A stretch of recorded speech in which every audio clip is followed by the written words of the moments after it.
Hi bag builders, it's Diane from Spencer Sewing Patterns. Thanks for joining me. If you enjoy the video tutorial today, please do subscribe to my YouTube channel or click the bell below and you'll be notified of new videos going forward. So this is part of my new series of quick sews to keep you entertained and hopefully be of use in our current unexpected situation.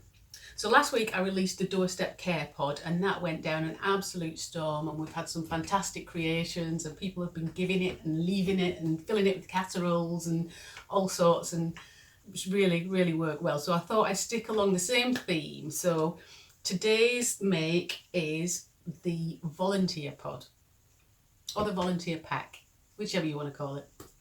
So I've designed this bag. I don't want to dwell on the crisis, obviously, and I'm just going to say I'm here to provide a distraction rather than anything else. So I've designed this bag to be beginner friendly, so it can be sewn up really quickly by anybody, and it can be given as a gift to volunteers and key workers across any of our countries to carry their phone, their keys, their face masks, you know, any essentials they need to carry while they're out and about giving their time selflessly to others. So I know really it's just a project to keep us busy and it's a little light-hearted fun, and we won't change the world, but you know what, if we can offer it out as a gift, make one for somebody, well, it's all good, isn't it? So it's part of my 30-minute make series and it's super beginner friendly. So therefore it's unlined, just to keep it as quick and as simple as possible, and so everybody can make one. If you are looking for more structured and lined bags, etc., much more in-depth intermediate patterns, then do just take a look at my website. There's loads of patterns on there that fulfill that brief. So this is a really quick project that I'm hoping beginners can get stuck into and really enjoy the sewing. So you can make it as a crossbody bag, you can make it as a pack, sort of a grab pack, just whatever you think is going to be handy. So it'll hold a phone in the front, a pen, lots of room inside. You can make it with a self fabric strap, which I'll show you today. You can make it with webbing if it's easier. You can also make it with a detachable strap, an adjustable strap, and again I'll discuss that at the end with you and show you the different variations. So there's a few here I made previously in the last couple of days. So this one's my favourite in dry oilskin. I'm going to have that. I'm going to use it as a dog walking bag afterwards. Yeah, why not? This one my husband has already bagsed, which is made in a coated ripstop. So it's quite a firm ripstop, stands on its own anyway, but it's really strong. Quite a nice, obviously nice design for a man. Made one in vinyl, which again holds its shape really nicely. And then today I'm going to be demonstrating in Cordura, which is a really durable fabric. I used it last week on the care pod. It holds colours fantastically well and it's great for projects like this. So there's lots of things you can make it in.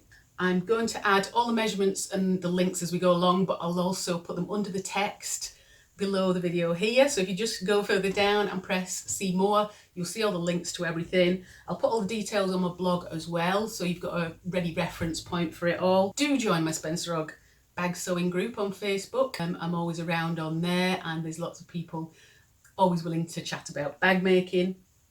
Now you're not going to believe how quick and easy this bag is, so let's dive in. So fabric suitable for this project. Use anything you've got in your stash, but ideally if you've got something firm or relatively stiff, then that's ideal. I'm going to use Cordura today, but you can use anything: canvas, vinyl, cork, oilskin, dry oilskin. Obviously those are great for men. Any water resistant fabrics are really good, like this deck chair fabric or awning fabric. Home deck weights, anything that's really has a good handle. What did prove really popular last week and is ideal for this week's project as well is oilcloth, and that's the type of fabric you see waterproof tablecloths or wipe clean tablecloths made with in the home. It's really cheap to buy and you probably have got some somewhere. So anything along those lines, nice and firm and stiff, and if it doesn't fray, all the better. So very few components needed for this project. just your chosen fabric and a zip 12 inches or longer. I'm using a number 5 zip, but a number 3 zip is fine if that's all you've got in your stash. I'm going to make the strap out of self fabric, but if you prefer, you could use some webbing, a 1-inch webbing, and that works equally well, or you could even add a ready-made strap. So here are the pattern pieces you're going to need. We're going to need 3 oblongs cut 9.5 inches by 11.5 inches, and that's the body and the pocket. We're going to need 2 zip tabs, and we'll cut those 1.5 by 3 inches. And then we're going to need a strap. Now I'm going to make the shorter grab strap today, so the piece I'm cutting is 4 inches by 15 inches. If you want to make it into a crossbody strap length, cut that 4 inches by 53 inches, but put a tape measure around your body first just to make sure it's the right length for you. You can adjust it shorter afterwards, but obviously it's harder to make it longer. So 53 inches is a really good long length for me. If you're making it for a man, maybe you need a couple of inches longer. I'll put all those measurements in the text below the video. If you just click see more underneath, you'll see those underneath there. I'll also add them to my blog, and I'll add a link below as well. If you wish to make a removable strap, I also have a tutorial for that on the YouTube channel, and again I'll put a link below the video here. So the first thing I'm going to do is take 2 of my 3 outer pieces, and on the shorter edge of both I'm going to cut a square notch, or an oblong notch in this case, and it's going to be 1¼ inches long by 3/4 inches high, and I'll do that on all 4. And then I'm going to take the 3rd outer piece, the same oblong, and I'm going to fold that in half, right sides together, and I'm going to seam along that bottom edge. So let's just take that to the machine. So at the machine, still right sides together, this is going to be my pocket piece. I'm just going to seam along that bottom edge with a 1 centimetre or 3/8 of an inch seam allowance, and seam allowances are the same all the way through unless otherwise stated, which will just be the zip really. So I'm going to seam across there.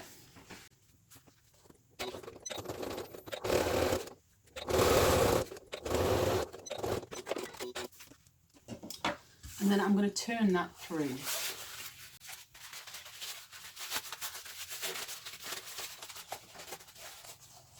So that edge where the seam is was going to be the bottom edge of the pocket, but just move it so it's not quite on the bottom. This is going to be behind the back of the pocket, so you're not going to see it, but I find it's easier. You could make the seam on the bottom, but I find it's easier to stitch through if you just leave that a little bit further up.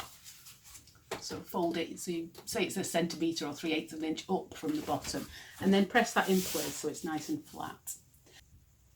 So I've pressed my pocket nice and flat. I now want to top stitch that top edge, which is the long one without the seam. So I'll flip it over to the right side, and I'm going to top stitch along there, and I'm going to keep it about 3mm or 1/8 of an inch off is a blind hemming foot. So you may have a guide foot which can help you, but you probably do have a blind hemming foot that came with your machine. So you'll see it has a little guide on there, and you can feed your fabric through just butting it up against that guide and move your needle just slightly to the other side, shall we say. On your machine it'll be to the left, but it depends on your machine and your foot, but you can see how that will help. So I've got one on the machine already. I'll just show you that. So I'll whiz across the top to start with.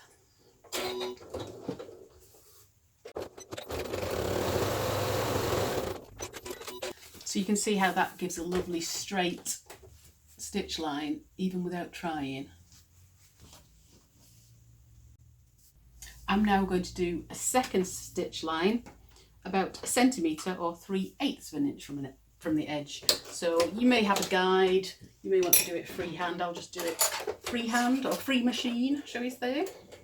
You only need 1 stitch line. I just think it makes it a little bit more, just gives it a little added zing to have that extra stitch line on there. It kind of looks like a pair of jeans, and the stitching, the twin needling on that.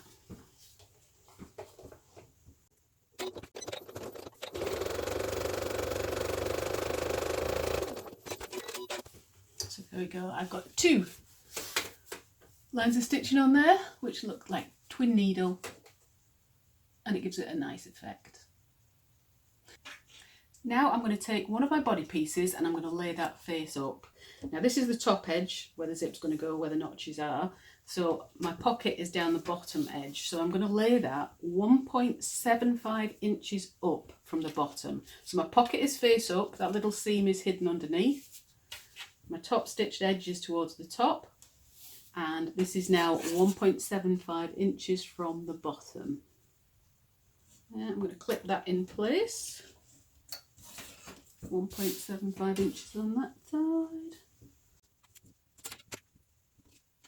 So I'll just put a couple more clips in that, and then I'm going to top stitch all the way around those 3 sides, 3 mil or 1/8 of an inch from the edge. So not the top edge, just those 3 sides, the 2 sides and the bottom. Just make sure that's secure.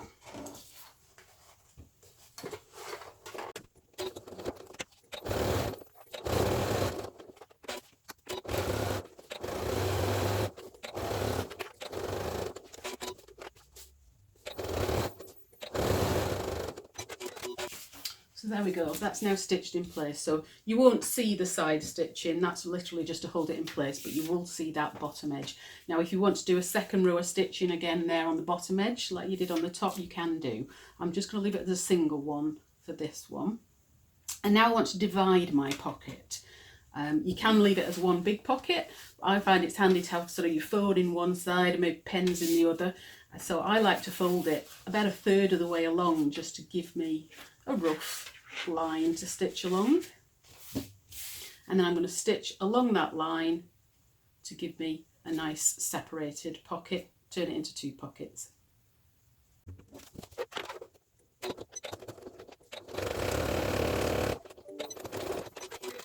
So a good firm back stitch beginning and end, because that's going to take a little bit of stress on the top of that pocket. And then this one I am going to do a second row of stitching because I think that sort of mirrors that top line quite nicely.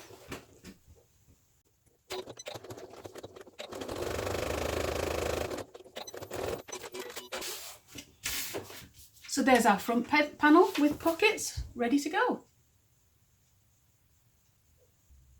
Now if you are using a fabric that frays, and because this bag isn't lined, you can neaten those edges, just zigzag stitch around all 4 sides on both panels, and that will neaten it up inside. Time to make our strap. So I've taken my strap piece, and it doesn't matter whether your strap piece is 15 inches long or 52 inches long, it's exactly the same method. So all I've done is I've taken it to the ironing board and folded it in half along its length with the wrong sides together and made a really strong crease mark. I've opened it out again and then folded in the 2 raw edges, the long edges, to meet that centre crease. Press that in place and then folded the whole thing along the original crease line to fold in any raw edges and conceal anything. So you can see centre crease, sides in, and then fold in half to conceal the raw edges. So I'm now going to top stitch that along both long edges just to hold it in place, and I'll do that 1/8 of an inch or 3 millimeters from the edge along both sides.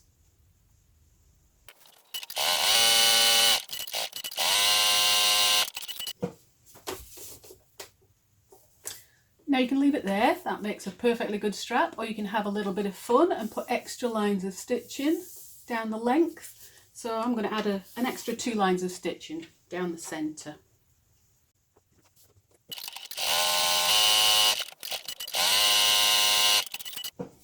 There we go, just adds a little more character. So that's our strap complete, ready to attach to our bag.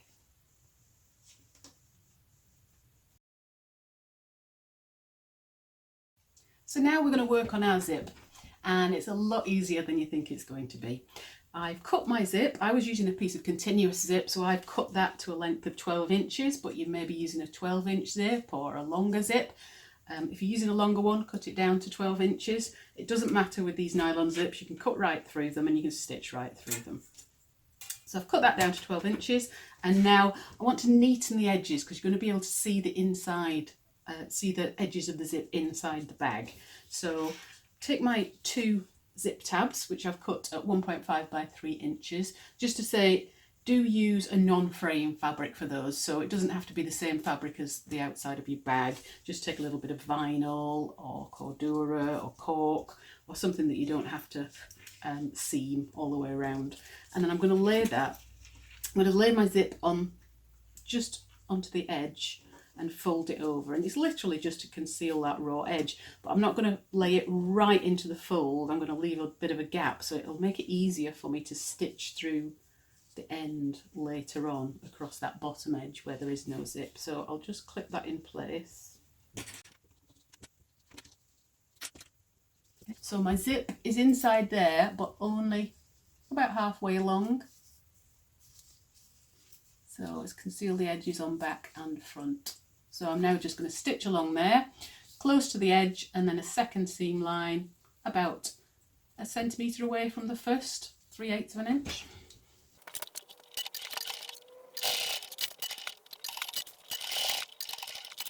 So there we go, 2 lines of stitching. So that secures the zip in place and conceals the raw edges. And now I'm going to trim the zip tab to the same width as the zip itself.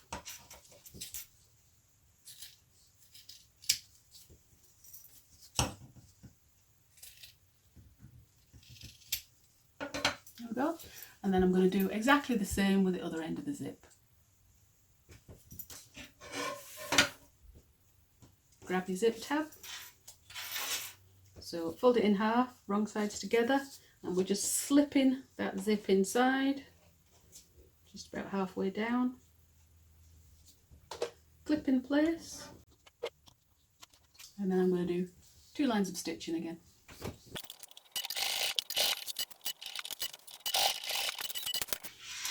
Trim any loose threads.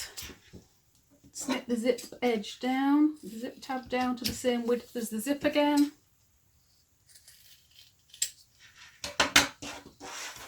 And there we go. That's my zip, ready to be attached. So well done, we're just about halfway through making the bag. It goes together really quickly, this bag. So we're now ready to insert the zip. And don't worry too much about it, it's a really easy operation.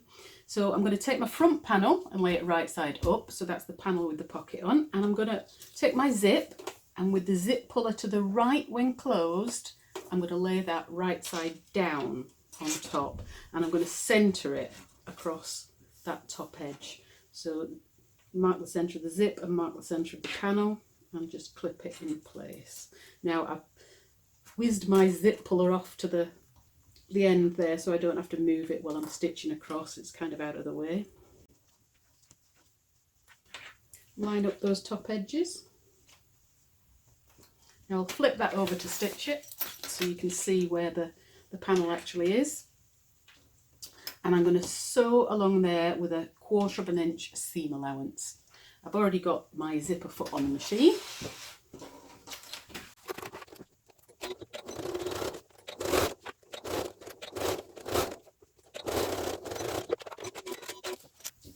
There we go.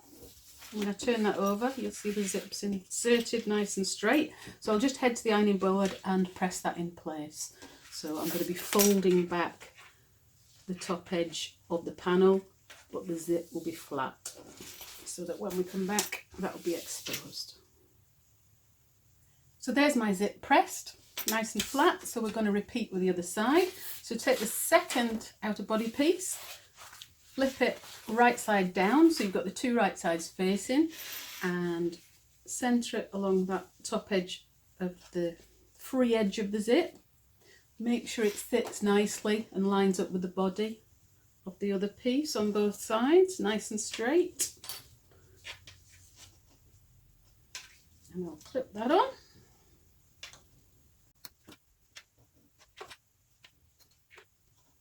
Just check from the other side, make sure everything's sitting straight.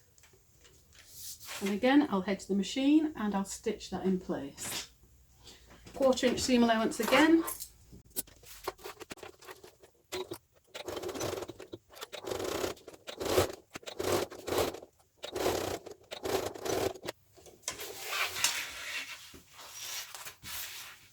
And I'll go and press that side open too. And there we go, a nice flat zip ready to be top stitched. So I'm now going to top stitch along both edges, close to that folded edge on the top of the body, both sides. I'll leave my zipper foot on because it's easier to get close to the zip teeth.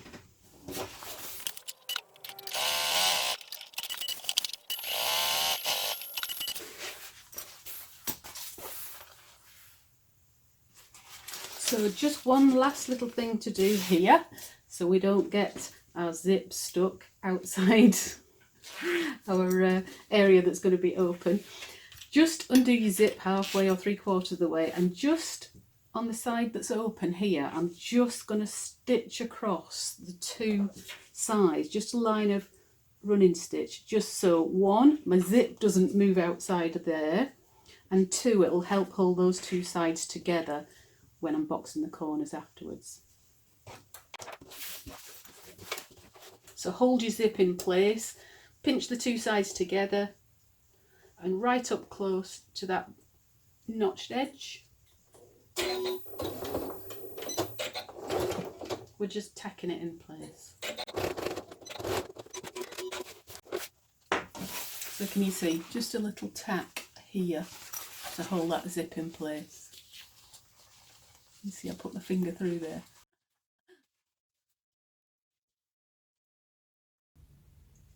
So we're ready to stitch our side seams together. Lay your panels out flat with right side uppermost. Make sure that zip is at least halfway open, if not 3/4 of the way open. You don't want your zip stuck out over these sides, or when you stitch up the side seams you'll end up not being able to close it. And we don't like doing that, we've all done it. So right sides uppermost and fold them over each other so they're right sides together. Line up your edges and the bottom and clip those in place.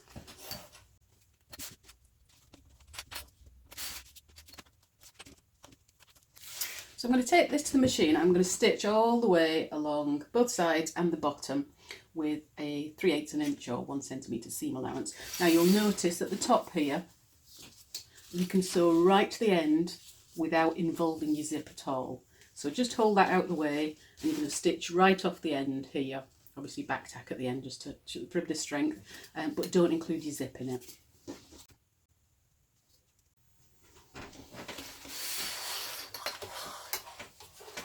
Make sure you hold your zip out of the way.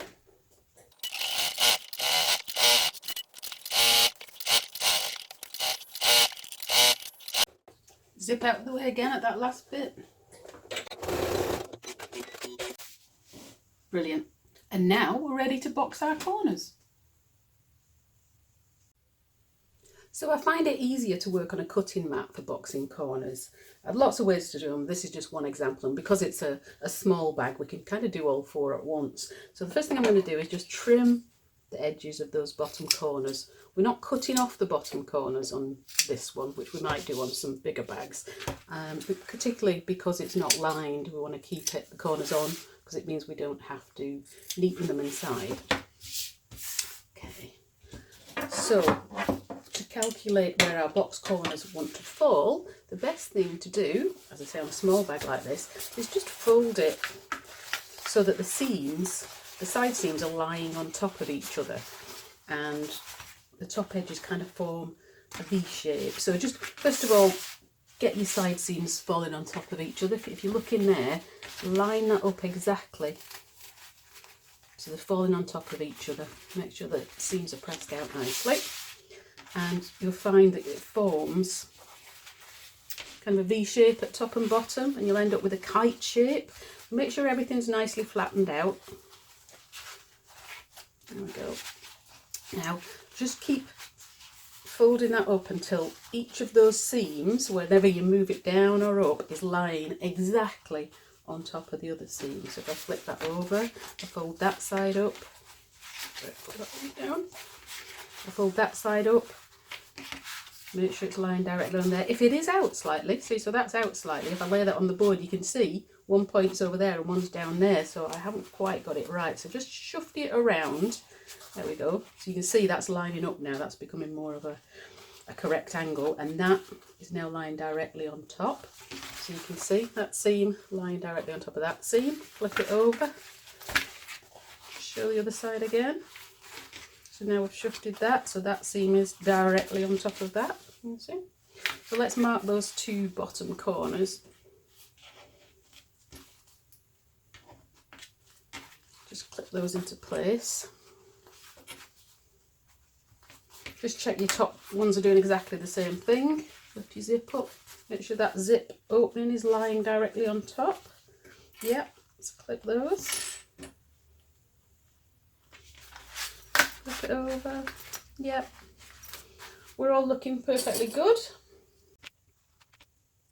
So let's mark our bottom corners. So in this case, I'm going to do a 2-inch box bottom, which means it'll be about an inch either side of, well, it is an inch either side of the seam, the centre seam or the side seam. Now you're measuring directly across and you want to keep that ruler straight. So lay it on your cutting mat, make sure your sides are straight and your seam is lining up directly along the line, and then place your ruler across. You might have to move your clips down a little bit and look for, I've got my ruler upside down, that doesn't help, and then making sure that ruler is in line with one of your lines across your cutting board. Just move it down till you get to the point which measures 2 inches and then draw across there. Again, not with a biro, use chalk or a disappearing pen. I'm just doing that so you can see it, and then we're ready to stitch that. So I'll do that on all 4. Don't stitch yet because we're going to insert the handle too. So let's mark the others. Flip it over, make sure it's lined up. 2 inches.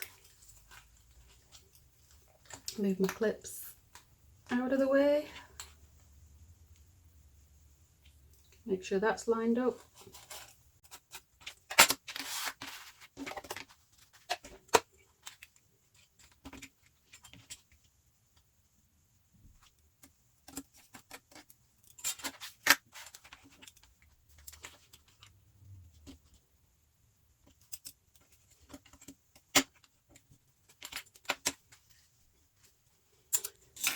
Okay, so we're ready to start sewing. First of all, I'm going to stitch the bottom corners, but I'm not going to stitch the top corners yet because we're going to insert the handle there. So let's do the bottom corners first.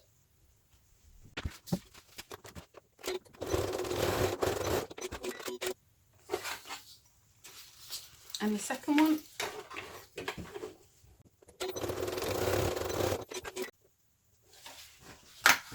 So that's our bottom corners done. I've stitched directly over that line that I drew, and that forms our 2-inch box bottom. So that's the bottom complete. We take those bottom clips off. Now we're going to progress to the top. I'll call them box bottoms, box corners, but in this case we want to insert our strap because we want to catch it within that box corner. So if you just open it out so you can see the zip slightly, and we're going to slide our strap in. So again, regardless of whether you've done the short strap or the long strap, we're going to slide that in through the zip and out of the corner. So you can see that just popping out there. So just flip it over and make sure your zip is well out of the way. Mine's a bit too open. I'll just close that halfway. You can see my strap is just sticking out there. So just have it sticking out half an inch or a centimetre just so you can grab hold of it. It's not imperative on any restricted length. So just so you can see it there. Now clip that in place. Oh, just a point is, if your edges aren't matching up exactly, don't worry about it too much. Obviously I've used a number 5 zip. If you use a number 3, or your seam allowances are very slightly different, I'll just pull that out again, you may not line up exactly against your other side. So don't worry about it too much. Just make sure your angles are all straight. So Let's push that out again. Yeah. So make sure that's nice and straight, just so you can see it on the top and you know your seam's going to grab onto it. Centre it on your zip, clip that in place, and then turn it round. Same with the second side. Insert that in so it's coming out under your zip there. Flip that over. So again, centre it on your zip. Just 1 centimetre or 1/2 inch sticking out. Make sure your handle isn't twisted inside, by the way. That's usually a favourite I come up with too. Put that in place. So now we are going to stitch across those box bottoms in exactly the same way. I keep calling them box bottoms, they're box tops in this bag. Just check that that handle isn't twisted. So you might, if you're using the long one, you can have a long strap hanging out there. So we're looking fine. So I'm going to take that to the machine and I'm just going to stitch across our lines that we already drew, making sure that that strap doesn't move.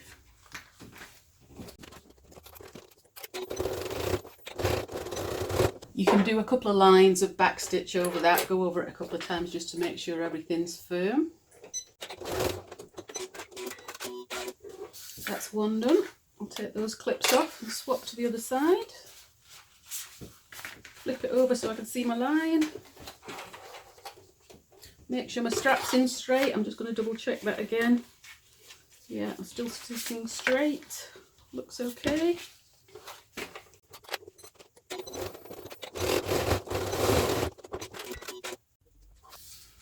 Wonderful. Right, let's take a little time just to snip all our thread ends off, because this is an unlined bag, so we want it to be as tidy as possible inside. And are we ready to turn it through? Let's go. Hand in.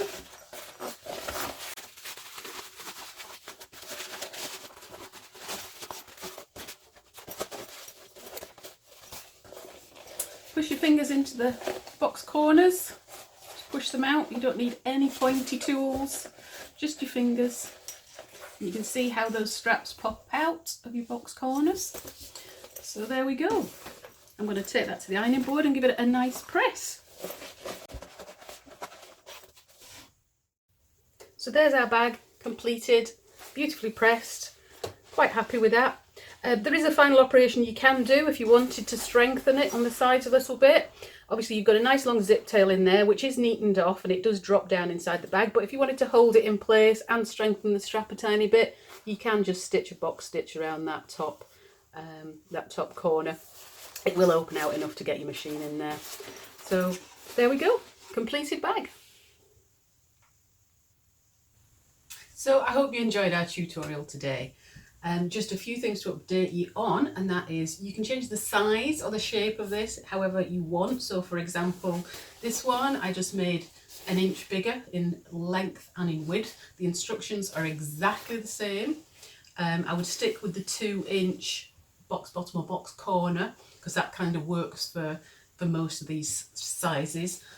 You can also make it in a landscape format rather than a portrait format. The only thing you need to do is put your zip along the long edge rather than the short edge, and your strap along the long edge as well, so that will do the same thing. If you want to use a detachable strap, very easy to do. Rather than putting your strap straight into the box corner, make your strap length as instructed, but then just cut a couple of short lengths from it, thread a D-ring on, and then double it over and put that into your box corner rather than the strap itself, and then you'll just get that popping up and you can attach your detachable strap to it. If you would like to make your own detachable and adjustable strap, then there's also a YouTube video on my channel to do that. Again, I'll put a link in below. So if you've enjoyed today's tutorial, as usual, please do subscribe to my channel. Join up to my Facebook board. There's lots of bag making help on there. Post your pictures of the bags you make and have a look at what my expert bag makers make of this bag within the next week. I can tell you it will be lined, interfaced, every single shape, size and fabric you can imagine. There'll be some fantastic creations on there. Post your pictures to Instagram too with the hashtag volunteer pack. And feel free to share this tutorial to anybody you know who sews. Anything we can do to help, then it's all good. So that's it, a super quick and easy bag that you can probably make in about 30 minutes. So what are you waiting for, bag builders? Let's go show the love. Go sew.